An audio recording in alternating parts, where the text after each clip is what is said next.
मित्रांनो, संक्रांतीचा सण मोठ्या उत्साहात आणि आनंदात पूर्ण भारतभर साजरा केला जात आहे. अशातच लोक पतंग उडवून हा सण साजरा करत आहे. पण काही जण चायनीज मांजा वापरून पतंग उडवत आहे. चीनी मांजा किती धोकादायक असतो आणि त्यामुळे कोणकोणत्या प्रकारच्या घटना घडत आहे हे आपण सोशल मीडियावरती रोज पाहतोच आहे. चीनी मांजा खूप तीक्ष्ण आहे आणि विशेष म्हणजे तो विद्युत वाहक देखील आहे. अशा परिस्थितीत बऱ्याच करंट लागण्याचा धोका देखील निर्माण होतो.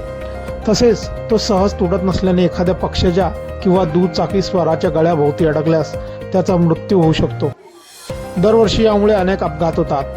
तसेच अनेक लोक जखमीही होतात. या उलट सामान्य मांजा सहज तोडला जातो. असाच एका चायनीज मांजाचा व्हिडिओ सोशल मीडियावर चांगलाच व्हायरल होत आहे. मित्रांनो, एका 4 व्हीलर कारमध्ये हा चायनीज मांजा अटकला आणि त्या चायनीज मांजाने कशा प्रकारे त्या कारचा हाल केले आपण बघू शकताय. हा कार चालक आपल्या कारमध्ये मांजा अटकलेला आहे तो दाखवत आहे. मित्रांनो, आपण बघू शकताय गाडीच्या बंपरमध्ये तो मांजा अटकला होता आणि तो मांजा गाडीबरोबर पुढे काही दूर लोटला गेला, ताणला गेला, पण तो धागा काही तुटला नाही. आपण बघू शकता कशा प्रकारे त्याने गाडीच्या बंपरला पूर्ण काट मारलेली आहे.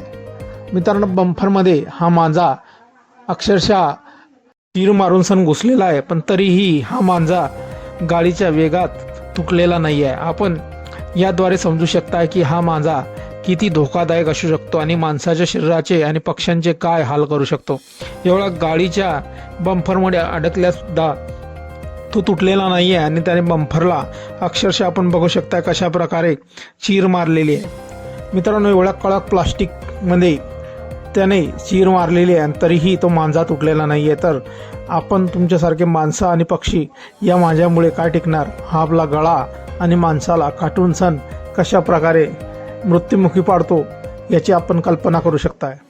मित्रांनो, सोशल मीडियावरती हा व्हिडिओ चांगलाच व्हायरल झालेला असून या कार चालकाचे सर्व सोशल मीडिया युजर्स कौतुक करत आहे आणि त्याने ज्या प्रकारे माहिती सांगितलेली आहे आणि जनजागृती केली आहे त्याचाही सर्वजण कौतुक करत आहे. मित्रांनो, आपल्या काही प्रतिक्रिया असतील या व्हिडिओबद्दल आपण कमेंट बॉक्समध्ये देऊ शकतात.